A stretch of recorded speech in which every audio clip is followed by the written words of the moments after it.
नमस्कार, मैं मनीष शर्मा, न्यूज 21 देख रहे हैं आप। यूपी बुलेटिन में आप सभी का स्वागत है। खबरों की शुरुआत करेंगे। खबर आ रही है बहराइच से। बहराइच की मैसी तहसील के तेजवापुर स्थित ग्राम बेटनापुर में 21 जुलाई को मुख्यमंत्री के संभावित कार्यक्रम को लेकर प्रशासन ने तैयारियां तेज कर दी है। डीआईजी अशोक कुमार, जिलाधिकारी अक्षय त्रिपाठी और पुलिस अधीक्षक विश्वजीत श्रीवास्तव ने अधिकारियों के साथ कार्यक्रम स्थल का निरीक्षण कर सुरक्षा मंच, पंडाल, पेयजल, पार्किंग, बैरिकेडिंग और आवागमन व्यवस्थाओं का जायजा लिया। अधिकारियों ने जन कल्याणकारी योजनाओं की पारदर्शी और प्रदर्शनी, आकर्षक सजावट और गर्मी को देखते हुए पर्याप्त पेयजल व्यवस्था सुनिश्चित करने के निर्देश दिए।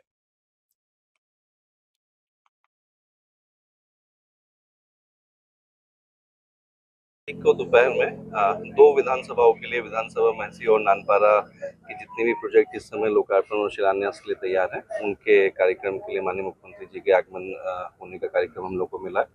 और इसमें लगभग 350 करोड़ के प्रोजेक्ट्स जनपद वालों को इन दो विधानसभाओं से संबंधित लोकार्पण और शिलान्यास होकर उस दिन मिलेंगे। सर, और क्या तैयारी? बाकी कार्यक्रम स्थल पे बृहद जनसभा की तैयारी है, जिसमें 10,000 के ऊपर लोगों के आने की प्लानिंग की जा रही है। साथ ही साथ कार्यक्रम स्थल पे एक एग्जीबिशन भी लगाई जा रही है, जिसका अवलोकन माननीय मुख्यमंत्री जी द्वारा किया जाएगा। साइड स्टेज के माध्यम से कल्चरल आर्टिस्टों को प्लेस दी जा रही है कि जो पब्लिक आ रही है उसके समक्ष हम अपने प्रदेश का और अपने जनपद के जो आर्ट्स हैं उसका प्रदर्शन कर सके।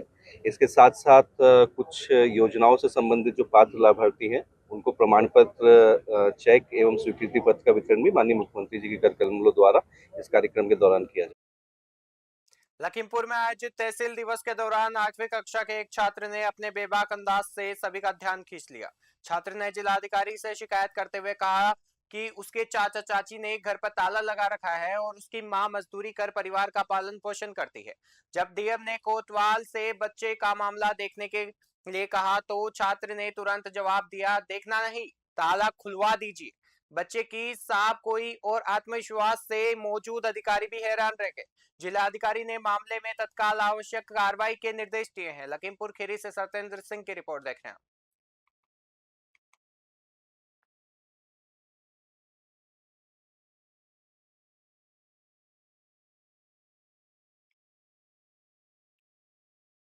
'मिर्जापुर में शहर कांग्रेस कमेटी के अध्यक्ष राजन पाठक ने नीट पेपर लीक मामले को लेकर दिल्ली के जंतर मंतर पर चल रहे आंदोलन, पर्यावरणविद सोनम वांगचुक को अस्पताल ले जाने, राम मंदिर चंदा प्रकरण और रामपुर स्थित जौहर विश्वविद्यालय से जुड़े मुद्दों पर अपनी प्रतिक्रियाएं दी। उन्होंने विभिन्न समसामयिक विषयों पर सरकार की कार्यप्रणाली पर सवाल उठाते हुए अपनी पार्टी का पक्ष रखा। इस दौरान उन्होंने आगामी 20 जुलाई को प्रस्तावित संसद मार्च समेत कई राजनीतिक और जनहित के मुद्दों पर भी विस्तार से अपनी बात रखी। मिर्जापुर से एसएन यादव की रिपोर्ट देख रहे हैं।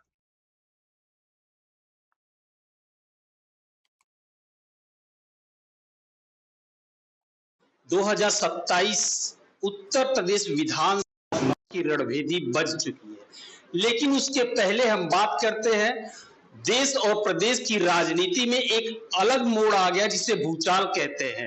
नीट पेपर लीक मामले को लेकर जिस तरीके से कांग्रेस जनता पार्टी वहां पर दिल्ली के जंतर मंतर पे बता दे कि 20 दिनों से सोनम वांगचुक आमरण अनशन पे बैठे हुए थे और आज 21वां दिन था। सोनम वांगचुक को वहां से उठा लिया गया।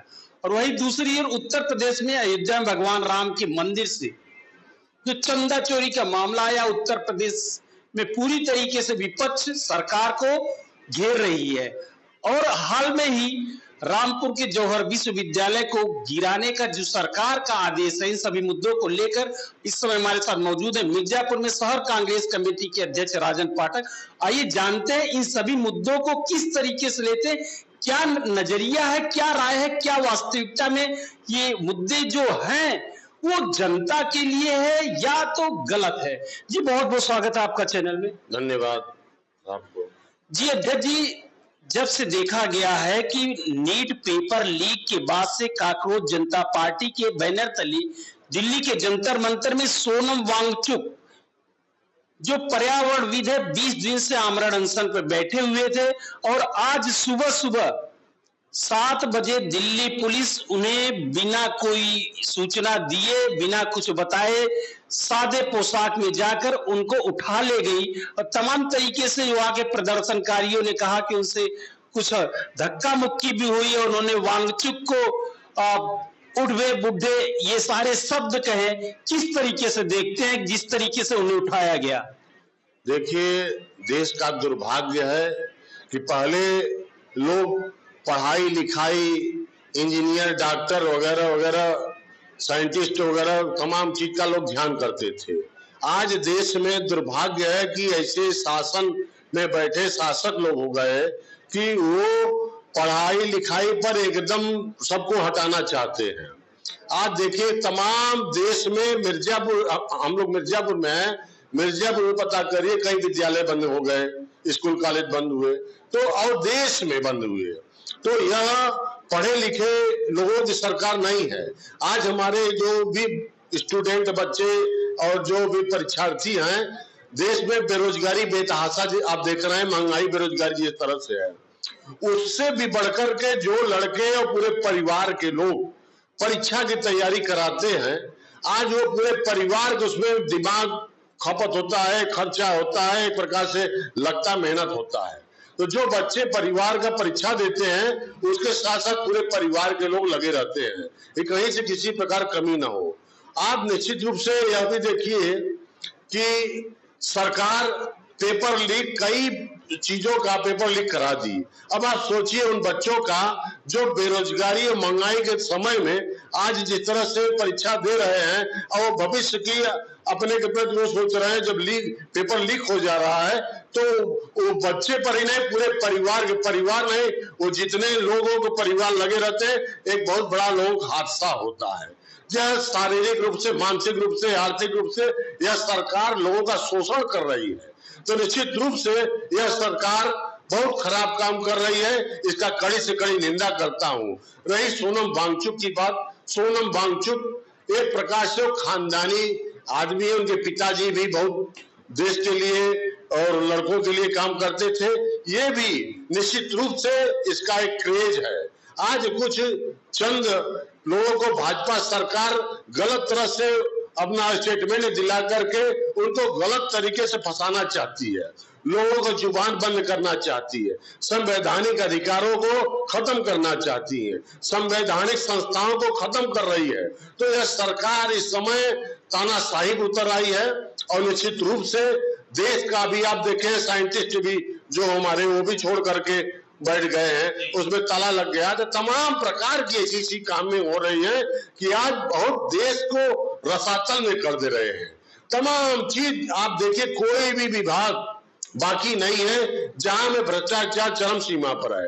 और ये तो मतलब आम बच्चों भविष्य जो होता है देश का भविष्य, तो आप निश्चित रूप से यह भी देख रहे हैं कि देश के युवा का भविष्य जिस तरह से संवैधानिक अधिकारों को खत्म किया जा रहा है, संवैधानिक संस्थाओं को खत्म किया जा रहा है, तो इससे और आज हमारे जो भविष्य के युवा लड़के हैं, ये हमारे भविष्य को एकदम बुरे तरह रसातल में ले जा रहे हैं। जो आज हम लोग कल्पना करते थे अमेरिका और चाइना और बड़े बड़े देशों का, तो आज ये आप समझिए कि जो सबसे न्यूनतम देश के कंपैरिजन करना पड़ रहा है। तो दुर्भाग्य है हर तरह से।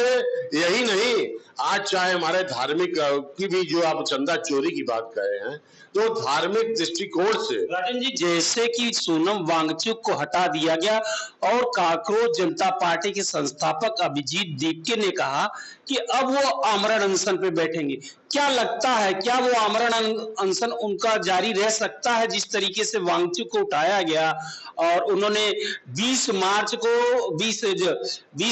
जुलाई को संसद मार्च की उन्होंने जो तैयारी की है, उसको देखते हुए क्या अभिजीत दीपके का आमरण अनशन जारी रह सकता है? देखिए, निश्चित रूप से आप जो कह रहे हैं, हम लोग क्रांतिकारी पार्टी से जुड़े हुए हैं। तो क्रांतिकारी आदमी जो भी रहेगा देश के लिए लड़ने वाला, वो कभी बैठेगा नहीं। और आज ये सरकार अंग्रेजों की हुकूमत, अंग्रेजों की तानाशाही कर रही है। निश्चित रूप से यह तानाशाही सरकार का देश की जनता आज चाहे हमारे युवा हो, चाहे सभी वर्ग के लोग हो, निश्चित रूप से इनका जवाब देने के लिए क्रांतिकारी कदम उठाएंगे और पूरी तरह संवैधानिक अधिकारों को प्राप्त करने के लिए हर तरह से संघर्ष करते रहेंगे। राजन, जिस तरीके से उत्तर प्रदेश में अयोध्या में भगवान राम के मंदिर से चंदा चोरी का मामला हुआ, तमाम विपक्षी पार्टियां सरकार को घेर रही, आप लोग भी तमाम आरोप लगा रहे हैं। क्या लगता है कि जैसे आप कहते हैं कि बड़ी मछली बच गई, छोटी मछली पकड़ा गई, क्या है पूरी वास्तविकता? किस तरीके से देखते SIT गठित हुई, लोगों को जो वहां पे आरोपी थे उनको पकड़ा गया, उनको जेल भेजा गया, फिर भी आप लोग आरोप लगा रहे हैं? देखिए, निश्चित रूप से मैं आपको स्टार्टिंग में पहले बता रहा हूं कि धर्म और अधर्म की लड़ाई, निश्चित रूप से सरकार सारी अधार्मिक काम कर रही है और धर्म का काम यह है कि न्याय पूर्वक सभी जनता के अनुरूप और जो धर्म कहे वेद पुराण शास्त्र सम्मत ढंग से सब होना चाहिए। आज हमारे देश में हिंदू धर्म को बुरी तरह से तहस नहस किया जा रहा है, कहीं भी शास्त्र सम्मत ढंग से नहीं हो रहा है, धर्म गुरु के देखरेख में कुछ नहीं हो रहा है। और जो जिस तरह से चंदा चोरी की बात कर रहे हैं, चंदा चोरी निश्चित रूप से जितने भी हमारे हिंदू धर्म में सरकारी नियंत्रण में है, आज सभी धर्मस्थलों से पैसे की हेरा फेरी बहुत बुरी तरह से हो रही है और बड़ी भारी तादाद में हो रही है। तो यह सब निश्चित रूप से यह चंदा चोरी जो हुआ, छोटी मछली को बंद किया जा रहा है, बड़ी मछली को छोड़ाया जा रहा है और बड़ी मछली को निश्चित रूप से यह सरकार किसी प्रकार बड़ी मछली को छू नहीं सकती, क्योंकि बड़े बड़े लोग उसमें संलिप्त हैं और बड़ी भारी मात्रा में हेरा फेरी की गई है। तो हमारे हिंदू धर्म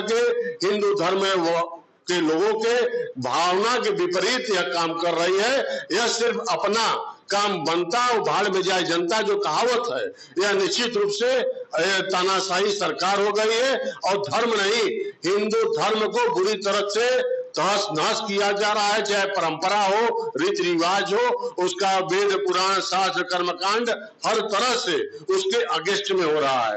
ये तो आप निश्चित रूप से भय लोगों में व्याप्त करके अपना काम कर रहे हैं, तो निश्चित रूप से यह बहुत ही जितना भी कहा जाए बहुत कम है या बहुत गंदा काम किया जा रहा है, गलत किया जा रहा है, इसका कड़ी से कड़ी मैं निंदा करता हूँ।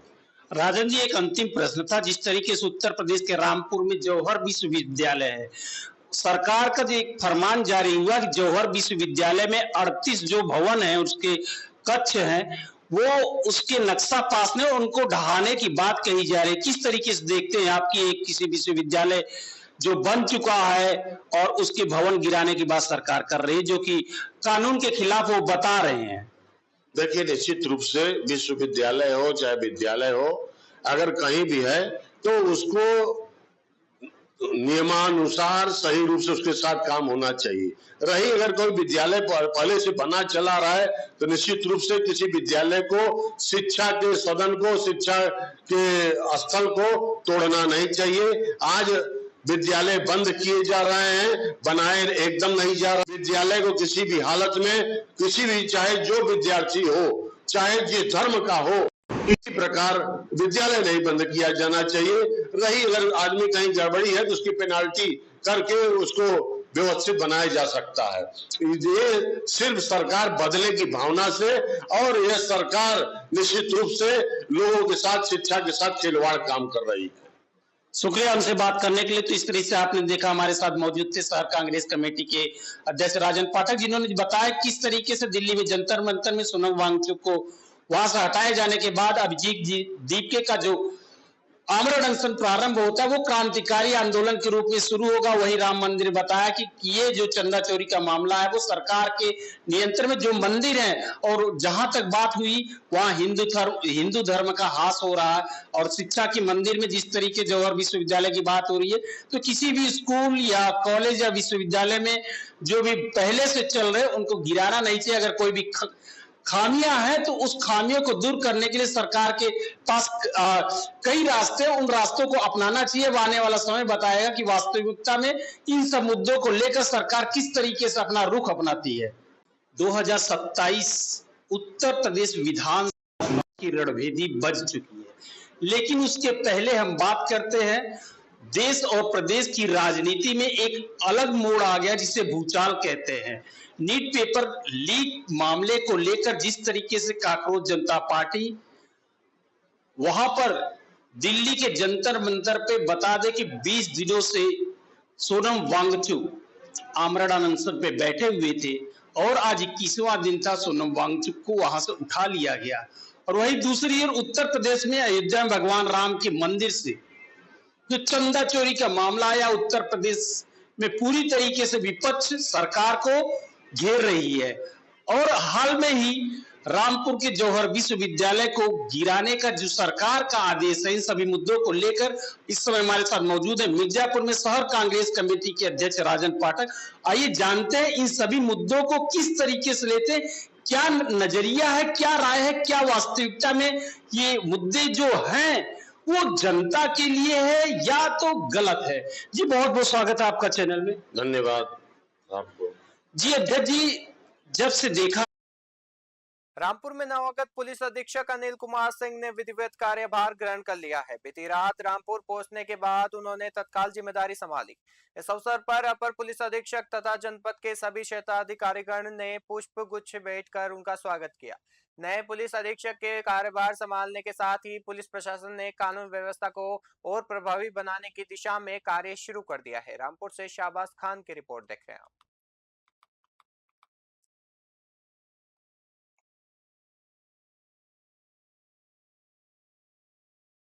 मिर्जापुर दौरे पर पहुंचे उत्तर प्रदेश कांग्रेस कमेटी के प्रदेश अध्यक्ष अजय राय ने केंद्र और प्रदेश सरकार पर निशाना साधते हुए कहा कि जनता महंगाई, बेरोजगारी और भ्रष्टाचार से परेशान है, जबकि सरकार केवल वादों और प्रचार तक सीमित है। उन्होंने आरोप लगाया कि प्रदेश में कानून व्यवस्था कमजोर हुई है और महिलाओं व दलितों की सुरक्षा गंभीर चिंता का विषय बनी हुई है। अजय राय ने कहा कि कांग्रेस जनता के मुद्दों को लेकर सड़क से सदन तक संघर्ष करती रहेगी और वर्ष 2027 में जनता सरकार को जवाब देगी। मिर्जापुर से एसएन यादव की रिपोर्ट देख रहे हैं।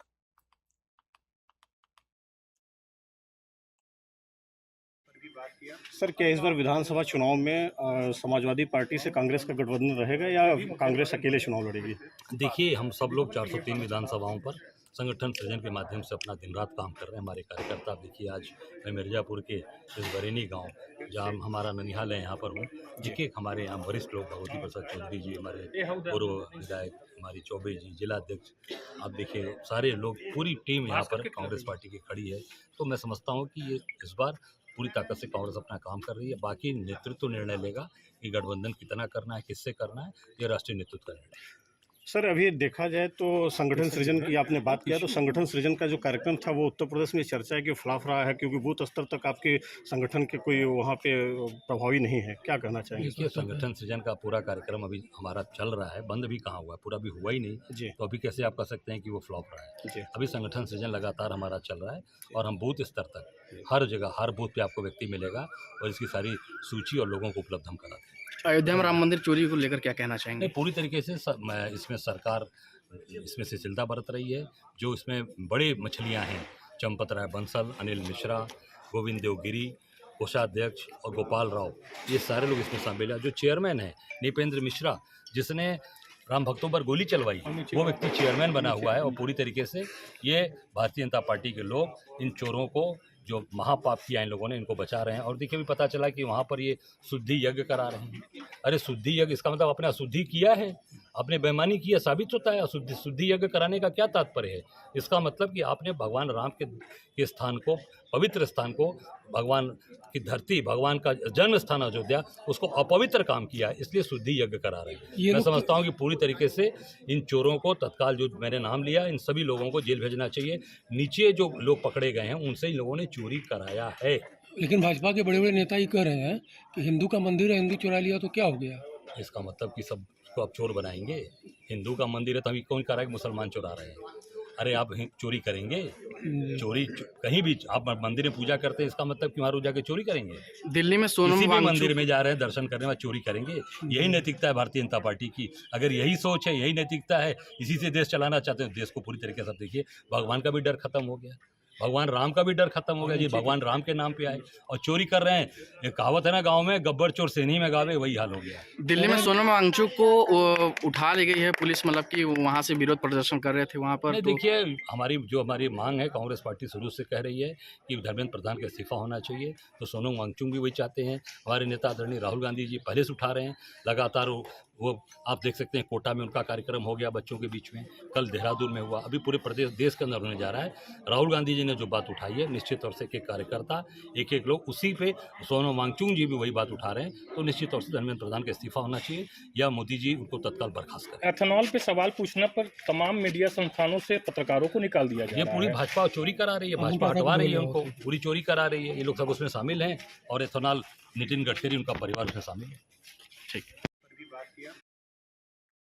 कौशाम्बी में चरवा थाना पुलिस ने 25,000 रुपए के इनामी कोकशी आरोपी मोइनुद्दीन उर्फ इरफान को पुलिस मुठभेड़ के बाद गिरफ्तार कर लिया है। पुलिस के अनुसार घेराबंदी के दौरान आरोपी ने फायरिंग की, जिसके जवाबी कार्रवाई में उसके पैर में गोली लगी। आरोपी के कब्जे से 315 बोर का तमंचा, जिंदा और खोखा कारतूस तथा नकदी बरामद हुई है। पूछताछ में उसने चरवा और सराय अकील क्षेत्र की गोकशी की घटनाओं में शामिल होने की बात स्वीकार की है। घटना घायल आरोपी का जिला अस्पताल में इलाज चल रहा है, जबकि फरार साथियों की तलाश जारी है। कौशाम्बी से अरविंद शुक्ला की रिपोर्ट देख रहे हैं। जनपद कौशाम्बी की थाना चरवा पुलिस की टीम के द्वारा आज दिनांक 18/7/2026 को रूटीन चेकिंग एवं फुट पेट्रोलिंग की जा रही थी।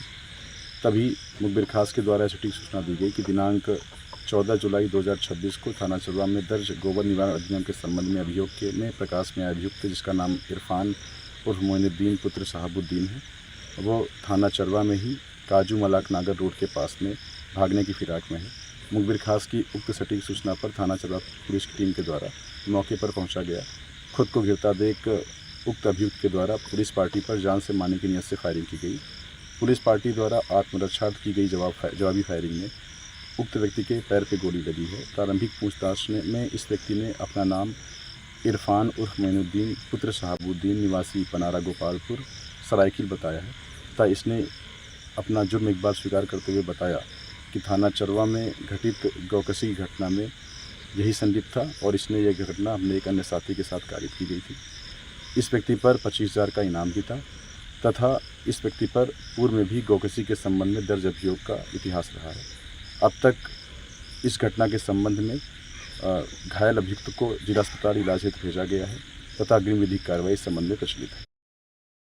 बदायूं के इस्लाम नगर विकास खंड स्थित इकखेड़ा गांव में पिछले 8 दिनों से बिजली आपूर्ति ठप होने से ग्रामीणों का आक्रोश फूट पड़ा है। 100 केवीए ट्रांसफार्मर खराब होने के कारण करीब 300 घर अंधेरे में है। बिजली विभाग पर लापरवाही का आरोप लगाते हुए महिलाओं ने सड़क पर प्रदर्शन और नारेबाजी की। ग्रामीणों का कहना है कि कई बार शिकायत के बावजूद ट्रांसफार्मर नहीं बदला गया, जबकि बिजली बिल लगातार आ रहा है। प्रदर्शनकारियों ने चेतावनी दी है कि यदि जल्द बिजली आपूर्ति बहाल नहीं हुई तो उग्र आंदोलन किया जाएगा। बदायूं से सचिन शर्मा की रिपोर्ट देख रहे हैं। नमस्कार, मैं हूं सचिन शर्मा, आप देख रहे हैं न्यूज़ 21। इस समय हम मौजूद हैं विकासखंड इस्लाम नगर गांव इकखेड़ा में। यहां पर आप सामने काफी पब्लिक देख सकते हैं। यहां पर काफी महिला हैं और इनमें काफी आक्रोश देखने को मिल रहा है। इनकी क्या समस्या है, इनकी समस्या को हम बता दें एक बार। यहाँ पर काफी दिनों से ये ट्रांसफार्मर फूका हुआ है और कितने दिनों से फूका हुआ है इसके बारे में अभी जानकारी लेंगे, इन लोगों से पूछेंगे कब से ये ट्रांसफार्मर फूका हुआ है, क्या चल रहा है, क्यों इनका ट्रांसफार्मर नहीं आ पा रहा है। जी, बात करेंगे इनसे। क्या नाम है आपका? गिरीशा देवी। कहाँ की रहने वाली हैं आप? इकखेड़ा की। क्या समस्या चल रही है आपकी? 1 हफ्ते से ट्रांसफार्मर फूका हुआ है, बिजली विभाग लापरवाही कर रहा है, कोई सुनवाई नहीं हो रही है। अच्छा, 1 हफ्ते से ट्रांसफार्मर फूका हुआ है और आपके यहाँ ट्रांसफार्मर नहीं आ पा रहा है? नहीं आ पा रहा है, कोई सुनवाई नहीं हो रही है। अच्छा, लापरवाही है। ये क्या कहना चाहेंगे आप? 1 हफ्ता से ट्रांसफार्मर फूका हुआ है और अभी कोई सही ना आ रही है, ना लाइट आ रही है। कोई क्या क्या समस्या आ रही है? लाइट में दिक्कत है रही है क्या? बहुत ज्यादा पानी बताओ कहाँ से लाए, कितनी दूर से। देखिए, इन महिलाओं का आरोप है कि यहाँ पर पानी की समस्या काफी आ रही है, जिसके लिए ये आज रोड पर मौजूद हुई हैं। और भी हैं, उनसे भी बात करेंगे। क्या नाम है आपका? जी, पम्मी। क्या समस्या आ रही है? पानी की समस्या है, 1 सप्ताह हो गया ट्रांसफार्मर के लिए। तो पानी की समस्या और भी समस्या नहीं है? सभी समस्या है, बिजली की जो भी है। अच्छा, कुछ नहीं, इससे बिजली से कोई व्यवस्था नहीं हो रही है, कुछ नहीं चल रहा है। अंधेरे की समस्या नहीं आ रही है? अंधेरे की भी है। डीजल मिल रहा है आपको? नहीं, डीजल भी नहीं मिल रहा है, कुछ भी नहीं मिल रहा है। आप तो लाइट से ही निर्भर हैं? लाइट पे ही निर्भर है, बिल्कुल। तेल बंद कर दिया, मिल रहा है, मिट्टी का तेल मिल नहीं रहा है। मोदी ने तेल बंद कर दिया, लाइट आ नहीं रही, अंधेरे में रहते हम लोग। अच्छा, अंधेरा का मतलब ट्रांसफार्मर की वजह से अंधेरे का सामना कर रहे हो जी। बच्चों को बहुत दिक्कत, पढ़ने वाले बच्चों को परेशानी है बहुत। एक सप्ताह हो गया उनके लिए, स्कूल खुले अभी उन्होंने बुक खोल कर नहीं देखी घर पे अंधेरे की वजह से। जी आप भी बताइए। तो आप लोग लाइट की वजह से यहाँ रोड पर आए हैं? पानी परेशान है, बीमार वैसे हैं हम, पानी कौन लावे, ये हफ्ता से ज्यादा है गई बिना लाट आए, परेशान होकर लाट आना है हम लोग। और भी हैं कुछ जेंट्स भी लोग हैं यहाँ पर, उनसे भी कुछ बात करेंगे। जी कैसे आप इकट्ठे हुए यहाँ पर, क्या समस्या है आपकी? बिजली की समस्या है, 10 दिन से ट्रांसफार्मर फूका हुआ है, जेई सुन नहीं रहा है। हाँ, बिजली विभाग की बहुत बड़ी लापरवाही है, पीने के पानी की बहुत बड़ी समस्या है। अच्छा हाँ, तो जेई कह रहा है कि पैसे दे दो तो आज ही ट्रांसफार्मर मंगा देंगे, सब चंदा इकट्ठा करेंगे। अब पूरी पब्लिक से चंदा कैसे इकट्ठा किया जाए? अच्छा, मतलब चंदा इकट्ठा किया जाएगा तब जाके ट्रांसफार्मर आएगा? हाँ, वो कह रहा है पैसे दे दो, चंदा इकट्ठा करके हम ट्रांसफार्मर भिजवा देंगे। जी और भी हैं, उनसे भी पूछेंगे। देखिए ये काफी बीमार से लग रहे हैं हमें, इनसे पूछना चाहेंगे क्या समस्या आ रही है आपकी? बिजली ट्रांसफार्मर फूको बाबू 8-10 दिन आ गए, 8-10 दिन से ट्रांसफार्मर फूका हुआ है। तो इसकी आपने कहीं शिकायत वगैरह की? जेई से कहीं शिकायत कोई ना सुनवा ना है। अच्छा, कोई नहीं सुन रहा है ना, लगभग। रोड जाम करेंगे हम। अच्छा नहीं, ट्रांसफार्मर नहीं आएगा तब आप रोड जाम करोगे? रोड जाम करेंगे, कोई जानकारी आ जाए तो बात करेंगे, हाँ तो 8 मिल रहा है, ट्रांसफार्मर जवाब है तो। तो ये 10 दिन से ट्रांसफार्मर फूका हुआ है, आपका ट्रांसफार्मर नहीं आ पा रहा है? नहीं आ रहा है। और भी हैं, ये आप सामने देख ही सकते हैं, महिलाओं के लिए देखिए ये बाल्टी लेके खड़ी हुई हैं। और भी हैं, उनसे भी बात करेंगे। जी क्या नाम है आपका? कुलदीप शर्मा, कहाँ के रहने वाले हैं आप? खेड़ा के। क्या समस्या आ रही है? ट्रांसफार्मर को लेकर समस्या आ रही है। लगभग कितने कनेक्शन होंगे इस ट्रांसफार्मर? लगभग है 300 कनेक्शन। 300 कनेक्शन 100 के बीच ट्रांसफार्मर पे है। 100 तो ये तो ओवरलोड में है ट्रांसफार्मर। बिल्कुल है। तो बिजली विभाग इसकी जिम्मेदारी नहीं ले रहा कि 100 के बीच ट्रांसफार्मर 300 कनेक्शन? तीसरी बार फूक गया ये, कोई सुनवाई करने वाला नहीं है। अच्छा हाँ, गर्मी में फुकाई है, 10 दिन हो गए, हाँ, मगर अभी तक कोई ट्रांसफार्मर नहीं आ पाया है। कुछ नहीं आ पाया है। पानी को, लाइट को, ऐसे बरसात में सब लोग परेशान है। ऐसे अंधेरे में कैसे कर रहे हैं आदमी? मतलब लाइट की भी समस्या ज्यादा आ रही है? पूरी समस्या है, लाइट की समस्या ही है, पानी की समस्या है। अच्छा तो आप देख ही रहे हैं, ये सारी महिलाएं हैं यहाँ पर, लाइट के लिए परेशान है। मैं कहना चाहूंगा बिजली विभाग से इनकी जल्द से जल्द समस्या का समाधान किया जाए। इसी के साथ मैं सचिन शर्मा, ब्यूरो रिपोर्ट, बधाई। नमस्कार, मैं हूँ सचिन। मिर्जापुर दौरे पर पहुंचे उत्तर प्रदेश सरकार के मंत्री और सुबह सपा के राष्ट्रीय अध्यक्ष ओम प्रकाश राजभर ने अरोरा सड़क हादसे में जान गंवाने वाले लोगों के परिजनों से मुलाकात कर उन्हें आवास और मुआवजे का आश्वासन दिया। इस दौरान उन्होंने कहा कि वर्ष 2027 के विधानसभा चुनाव में एनडीए पहले से अधिक सीटों के साथ जीत दर्ज करेगा। सोनम वांगचुक को धरना स्थल से अस्पताल ले जाने के मुद्दे पर उन्होंने कहा कि यदि किसी प्रदर्शनकारी की तबीयत खराब होती है तो उसका इलाज कराना सरकार की जिम्मेदारी है। मिर्जापुर से एसएन यादव की रिपोर्ट देख रहे हैं आप। को बैठाए हैं, गाड़ी मालिक को बुलाया गया है, उससे क्या मदद हो सकती है। सरकार के तरफ से जो सुविधा है इनको दुर्घटना बीमा का, उसको दिलाने का प्रयास, जो 5-5 लाख रुपए का बीमे का होता है उसको दिलाने का प्रयास कानूनी प्रक्रिया में पीएम रिपोर्ट आ जाती है तो वो हो जाएगा। और मंत्री जी, पीड़ित परिवार के पास बहुत कच्चा मकान है, घर आवास भी नहीं है, 3 लोग बैठे हैं। अभी एसडीएम से बात हुई है, उन्होंने कहा है कि उनको आवास देने की हम लोगों ने संस्तुति कर ली। आप पीड़ित परिवारों पे लाठीचार्ज किया गया है, वीडियो उपलब्ध है, उस पर क्या कहना चाहेंगे? पुलिस वालों में क्या कार्रवाई की गई? नहीं, अब आप लोग पढ़े लिखे लोग हैं, हाई कोर्ट की रूलिंग है कि आप यातायात बाधित नहीं कर सकते।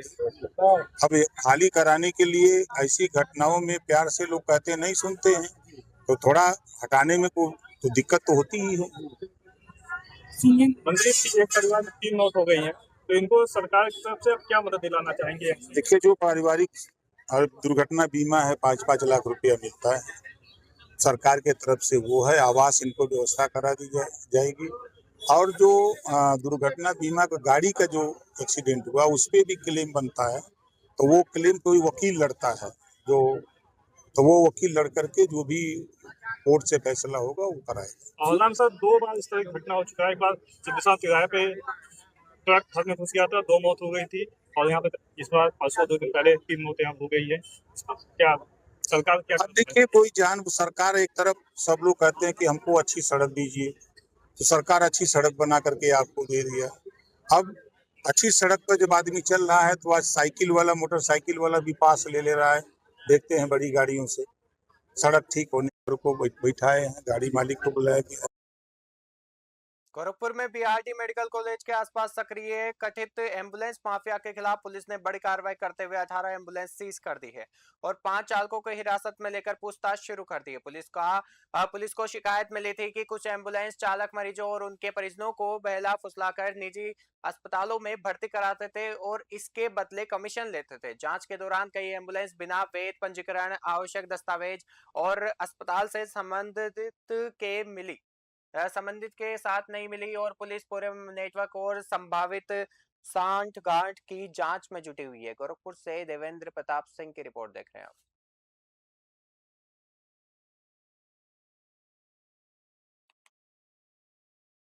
आज दिनांक 18 जुलाई को थाना क्षेत्र गुलेरिया में बीआरडी मेडिकल के आसपास अवैध एम्बुलेंस के खिलाफ चेकिंग अभियान चलाया जा रहा था। इसी चेकिंग अभियान के दौरान अब तक कुल 18 एम्बुलेंसेस को सीज किया गया है, जिनके डॉक्यूमेंट्स वेरिफिकेशन और अन्य सत्यापन चल रहा है। इस सत्यापन के बाद जो अग्रिम विधिक कार्रवाई है वो जारी है और इन्हीं तथ्यों के आधार पर ये अभियान अच्छे तरीके से चलाया जाएगा और निरंतर चलाया जाएगा। आज दिनांक 18 जुलाई को थाना क्षेत्र गुलेरिया में बीआरडी मेडिकल के आसपास अवैध एम्बुलेंस के खिलाफ चेकिंग अभियान चलाया जा रहा था। इसी चेकिंग अभियान के दौरान अब तक कुल 18 एम्बुलेंसेस को सीज किया गया है, जिनके डॉक्यूमेंट्स वेरिफिकेशन और अन्य सत्यापन चल रहा है। इस सत्यापन के बाद जो अग्रिम विधिक कार्रवाई है वो जारी है और इन्हीं तथ्यों के आधार पर ये अभियान अच्छे तरीके से चलाया जाएगा और निरंतर चलाया जाएगा। आज दिनांक 18 जुलाई को थाना क्षेत्र गुलेरिया में बीआरडी मेडिकल के आसपास अवैध एम्बुलेंस के खिलाफ चेकिंग अभियान चलाया जा रहा था। हापुड़ की धौलाना विधानसभा क्षेत्र के गांव सबली में समाजवादी पार्टी के जनसंपर्क कार्यक्रम के दौरान स्थानीय बुजुर्गों और युवाओं ने पार्टी नेता का स्वागत किया। कार्यक्रम में उन्होंने दावा किया कि जनता बदलाव चाहती है और वर्ष 2027 के विधानसभा चुनाव में समाजवादी पार्टी की सरकार बनेगी। उन्होंने कहा कि पार्टी की घोषित योजनाओं के तहत सरकार बनने पर युवाओं को रोजगार, महिलाओं को आर्थिक सहायता और प्रत्येक घर को 300 यूनिट मुफ्त बिजली देने का संकल्प पूरा किया जाएगा। कार्यक्रम में क्षेत्र के कई स्थानीय कार्यकर्ता और ग्रामीण मौजूद रहे।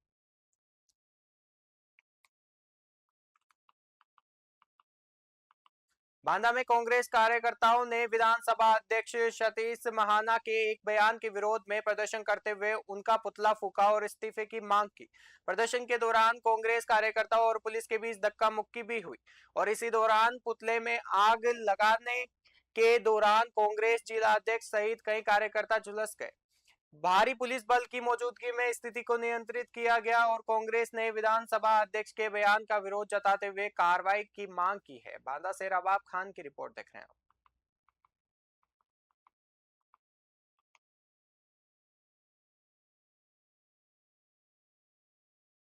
देखिए, आज का एक ऐसा कार्यक्रम था। आज हमारे उत्तर प्रदेश कांग्रेस कमेटी के सम्मानित अध्यक्ष माननीय अजय राय जी, पूर्व मंत्री जी के आह्वान पर आज बांदा जिला कांग्रेस द्वारा जो सतीश महाना विधानसभा अध्यक्ष हैं, इनका पुतला फूंका गया और मांग की कि इनका इस्तीफा लिया जाए। भाई देखिए, ये लोग चंदा चोरी भी करते हैं, चढ़ावा चोरी भी करते हैं और अनारगर खिलाफ करते हैं। इन्होंने अमर्यादित भाषा का प्रयोग किया है। विधानसभा अध्यक्ष होते हुए वित्तीय संवैधानिक पद में बैठे होकर के इन्होंने कहा कि जनता का वो चंदा चोरी गया जिन्होंने श्रद्धापूर्वक दान नहीं दिया है। तो क्या अब ये बताएंगे कि चंदा चोरी कौन इसमें जो है श्रद्धापूर्वक दिया, किसी ने श्रद्धापूर्वक नहीं दिया है? चढ़ावा चोरी इन्होंने किया, चंदा चोरी इन्होंने किया। आप देख रहे हैं कि इसके बावजूद भी इन्होंने अभी तक असली अपराधियों को चिन्हित नहीं किया, न उनको पकड़ा गया। जो छोटे गोटे चुटपुंजिया अपराधी हैं, जिप कतरे टाइप के लोग हैं, उनको पकड़ करके उनकी जांच की जा रही है, उनको जेल में रखे हैं। असली अपराधी पर छुआ नहीं जा रहा, क्योंकि मालूम है यदि चंपत राय को इन्होंने गिरफ्तार कर लिया तो इनकी पोल खोल देंगे। और इनके छोटे मोटे पदाधिकारी नहीं, इसमें आरएसएस के लोग, विश्व हिंदू परिषद के लोग, भाजपा के लोग सभी चोरी में सम्मिलित हैं। जो बड़े बड़े महल खड़े हैं आरएसएस के, भाजपा के, इनकी जांच कराई जाए। कहाँ से पैसा आया? एक हमारे शिक्षा का जो है मंदिर है, उसको तोड़ने का काम कर रहे हैं और मंदिर की चोरी कर रहे हैं। ऊपर से ये लोग तरह तरह की अफवाहें फैला रहे हैं। इससे जनता बड़ा आक्रोशित है और हम सब कांग्रेस जन आक्रोशित है। हमने मांग की है कि इनको तत्काल इस पद से बर्खास्त किया जाए, सतीश महाना जी को। दूसरी बात, आप देख रहे हैं कि वांगचुक जी, जो सोनम वांगचुक जी थे, कितनी शांतिपूर्वक अपना धरना प्रदर्शन कर रहे थे। बच्चों के लेकर के उनकी परीक्षा, नीट की परीक्षा लीक हुई, लेखपालों की तमाम तरह की परीक्षाएं लीक हुई। उधर हमारे राहुल गांधी जी हर जगह जा जा करके युवाओं की लड़ाई लड़ रहे हैं। ये सरकार ऐसी असंवैधानिक सरकार बन गई है जिसने संविधान की हत्या कर दी है, लोकतंत्र की हत्या जबरन। आपने इस तरह आज तक नहीं देखा होगा, एक शांतिपूर्वक अहिंसात्मक रूप से अनशन कर रहे थे, उनके चद्दर, सफ़ेद चद्दर उड़ा के ले गए। आप लोग जाने हमारे धर्म में सफ़ेद चद्दर किसको उड़ाया जाता है। इन्होंने बड़ा भारी अपराध किया उनको लेकर के, इनको बहुत बड़ा पाप पड़ेगा और इनके पाप के साथ साथ इनकी सरकार की विदाई भी हो जाएगी, तय है। देखिए आज का ये कैसा कार्यक्रम था? आज हमारे उत्तर प्रदेश कांग्रेस कमेटी के सम्मानित अध्यक्ष माननीय मेरठ में सरदना विधायक अतुल प्रधान के नेतृत्व में संविधान बचाओ लोकतंत्र बचाओ महारैली का आयोजन किया गया। कार्यक्रम में बाबा साहेब डॉक्टर भीमराव अंबेडकर के विचारों पर गोष्ठी आयोजित हुई, जिसमें संविधान, सामाजिक न्याय, समानता और लोकतांत्रिक मूल्यों पर चर्चा की गई। इस दौरान विभिन्न क्षेत्रों में उत्कृष्ट प्रदर्शन करने वाले मेधावी छात्र छात्राओं को सम्मानित किया गया। विधायक अतुल प्रधान ने युवाओं से संविधान के मूल्यों को अपनाने और शिक्षा को सबसे बड़ी ताकत बताते हुए बाबा साहेब के आदर्शों पर चलने का आह्वान किया। कार्यक्रम में बड़ी संख्या में नागरिक, छात्र छात्राएं, सामाजिक कार्यकर्ता और समर्थक मौजूद रहे। मेरठ से मोहसिन खान की रिपोर्ट देख रहे हैं।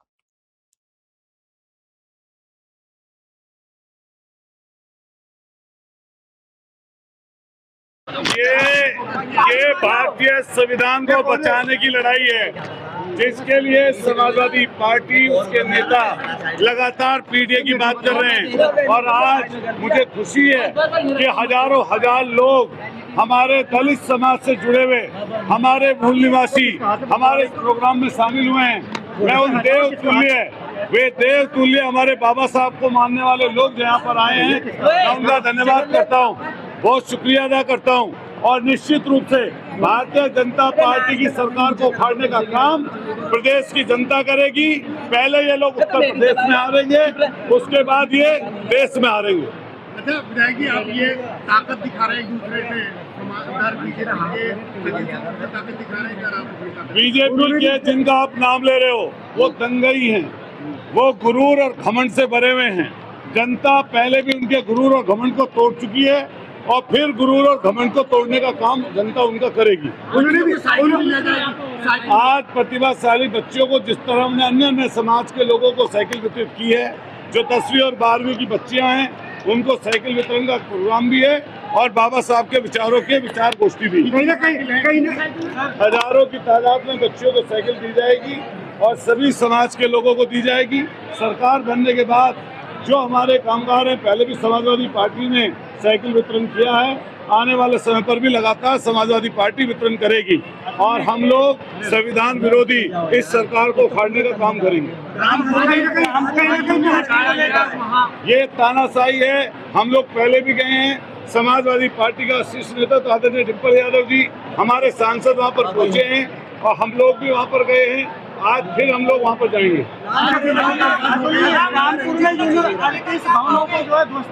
ये शिक्षा से इनको नफरत है। जो जौहर विश्वविद्यालय है वो लोगों को शिक्षा, गरीब लोगों को शिक्षा के लिए है। आजम खान साहब से खुन्नस निकालने के लिए ये सरकार ऐसा कर रही है। वहाँ पर पहले प्राधिकरण था ही नहीं, लेकिन इन्होंने गलत तरीके से ये निर्णय किया है। ये कहीं ना कहीं आने वाले समय पर हम समाजवादी लोग इसका जबरदस्त विरोध करेंगे। चुनाव का आगाज आज उन्होंने कई सम्मेलन नहीं किया। कब सम्मेलन किया उन्होंने? उन्होंने भी दलितों कौन सा सम्मेलन था? आप भी दलितों को बताइए कौन सा सम्मेलन था उनका? साहब का बयान आया है, बताइए कब का सम्मेलन? सपा के राष्ट्रीय अध्यक्ष ने अभी तक कोई बाइट नहीं दी। समाजवादी पार्टी माननीय आजम खान साहब के साथ खड़ी है और उसका लगातार विरोध करेगी। मैं यहाँ पर बोलूँगा। अखिलेश यादव जी कब तक? सरदना के चुनाव का आगाज पहले से ये पूरे 5 साल से है, पूरा लगातार है और हम लोग आने वाले समय पर भी सरदना की देवतुल्य जनता के साथ लगकर इनको हराने का काम करेंगे। यूपी बुलेटिन में फिलहाल के लिए इतना ही। देखते रहिए न्यूज़ 21। नमस्कार।